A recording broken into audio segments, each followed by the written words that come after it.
اللهم صل على محمد وآل محمد۔ آیت اللہ بہجت فرماتے ہیں کہ چاہے وہ لڑکیوں کی شادی کا مسئلہ ہو، لڑکوں کی شادی کا مسئلہ ہو، اگر سورہ یاسین کی تلاوت کر کے اس کو ہدیہ کیا جائے حضرت فاطمہ الزہرا سلام اللہ علیہا کو،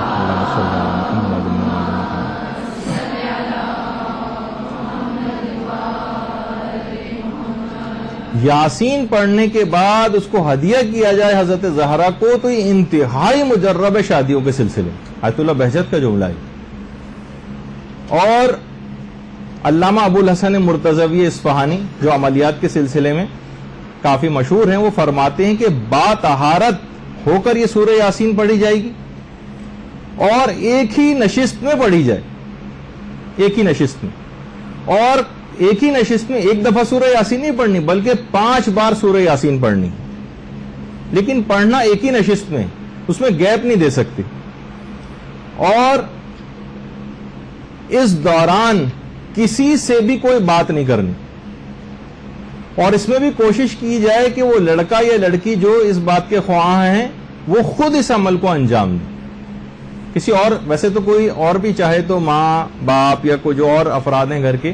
وہ بھی کسی کی شادی کے لیے بھی اس عمل کو کر سکتے ہیں، لیکن اصلاً یہ انہی کے کرنے کا عمل ہے کہ جو کہ صاحب معاملہ ہے۔ 5 بار پڑھنی ہے، باطہارت پڑھنی ہے، اور ایک ہی جگہ پر پڑھنی ہے، اور اس دوران کسی سے بھی کوئی بات نہیں کرنی۔ اور اگر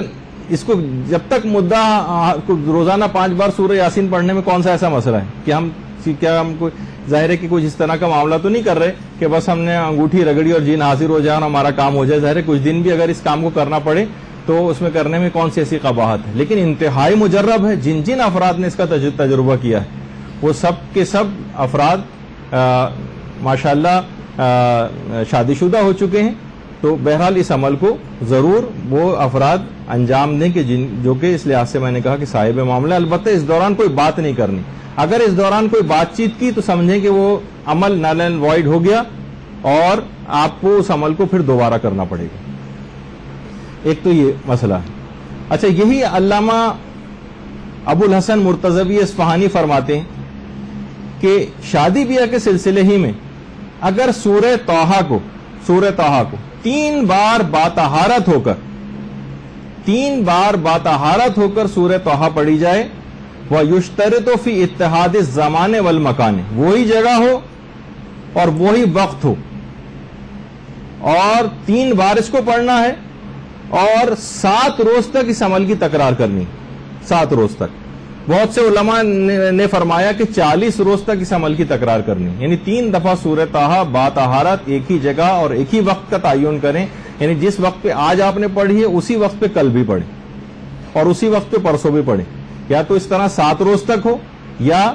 40 روز بھی بہت سے علماء نے کہا ہے کہ اس عمل کو جو ہے وہ انجام دیا جائے، اور تو انشاءاللہ ضرور بالضرور آپ کا مدعا اور مقصد جو ہے وہ پورا ہو جائے گا۔ اسی طرح سے تیسری چیز جو آیت اللہ بہجتی نے بتائی ہے وہ قرآن کی ایک آیت ہے کہ جو زیادہ سے زیادہ پڑھنی ہے، جو سورہ قصص کی آیت نمبر 24، سورہ قصص کی آیت نمبر 24 جو آپ کے سامنے ہے۔ فَسَقَى لَهُمَا ثُمَّ تَوَلَّى إِلَى الظِّلِّ فَقَالَ رَبِّ إِنِّي لِمَا أَنزَلْتَ إِلَيَّ مِنْ خَيْرِ فَقِيرٌ۔ اچھا، یہ جو ہے اصل میں یہ آیت ہے حضرت موسیٰ سے متعلق۔ حضرت موسیٰ جب فرعون کے مظالم سے گھبرا کر اور بچتے بچاتے نکل کھڑے ہوئے تھے کہ ہم کسی طریقے سے وہ فرعون کے مظالم سے نجات حاصل کر لیں، تو یہاں تک کہ ان کے پاؤں میں چپلیں تک نہ رہی تھیں حضرت موسیٰ کی، اور پاؤں میں چھالے اور آبلے پڑ گئے تھے پیدل چل چل کے فرعون کے مظالم سے جو گھبرا کر وہاں سے چلے تھے۔ اس کے بعد ایک جگہ حضرت موسیٰ آئے، دیکھا کہ کنویں سے کچھ لوگ پانی بھر رہے ہیں، چرواہے حضرات۔ دور کونے میں ایک جگہ پر 2 لڑکیاں کھڑی ہوئی جو کہ شرم و حیا کے باعث پانی بھرنے کے لیے آ نہیں رہی، کیونکہ چرواہے اپنی بکریوں کو وہاں سے پانی پلا رہے ہیں۔ حضرت موسیٰ دونوں خواتین کے پاس گئے، لڑکیوں کے پاس، اور کہا کہ آپ یہاں پر کیوں کھڑی ہیں؟ کہا کہ ہم شرم و حیا کی وجہ سے ان چرواہوں کے پاس نہیں جا رہے بکریوں کو پانی پلانے کے لیے۔ حضرت موسیٰ گئے اور پانی اس میں سے نکالا اور ان کی بکریوں کو پلایا۔ فسقى لهما، حضرت موسیٰ نے ان کی بکریوں کو پانی پلایا۔ ثم تولى الى الظل، اس کے بعد ایک درخت کی چھاؤں میں آ کر بیٹھ گئے۔ فقال رب، پھر کہا کہ پروردگار، انی لما انزلت الی من خیر فقیر، پروردگار تو نے جو کچھ مجھ پر نازل کرنا ہے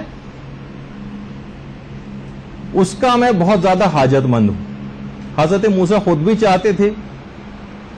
کہ ان کی شادی ہو جائے، اور ایسی شرم و حیا اور عفت مآب خواتین، تو چاہا کہ میری شادی ان سے ہو جائے۔ وہ دونوں خواتین بہرحال اس کے بعد حضرت شعیب کی بیٹیاں تھیں وہ دونوں، اور اس کے بعد پھر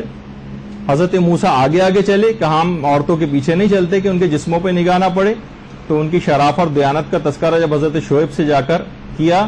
تو حضرت شعیب نے پھر وہ پوری تفصیل ہے کہ کس طرح سے کتنے سالوں کے لیے اپنے پاس ان کو خدمت گزاری کے لیے رکھ لیا، اور وعدہ کیا کہ اپنی بیٹی کی شادی ان سے کر دیں گے۔ اور اس کے بعد چھوٹی بیٹی کی شادی ان دونوں میں سے، تو اس کے اندر بھی ایک پیغام ہے کہ بعض اوقات والدین بڑی بیٹی کی وجہ سے بٹھا کے رکھتے ہیں کہ ان کے پہلے بھی رشتے آ جائیں، تو حضرت شعیب نے اپنی چھوٹی بیٹی کا نکاح جو ہے حضرت موسیٰ سے کر دیا تھا۔ تو بہرحال یہ والی جو دعا ہے کہ اس وقت ان کے دل میں ایک انکلینیشن ایک پیدا ہوئی تھی کہ اب میری شادی ہو جانی چاہیے، اس لحاظ سے پروردگار سے ایک دعا کی، تو اس دعا کو اگر کوئی کثرت کے ساتھ پڑھے، جو قرآن کی آیت ہے، یہ جو حضرت موسیٰ نے پڑھی تھی جو کہ سورہ قصص کی آیت نمبر 24 ہے، آیت اللہ بہجت نے کہا کہ جو بھی اس آیت کو زیادہ سے زیادہ پڑھے گا انشاءاللہ وہ اپنے مقصد کو پا لے گا، بامراد ہو جائے گا اور اس کی شادی ہو جائے گی۔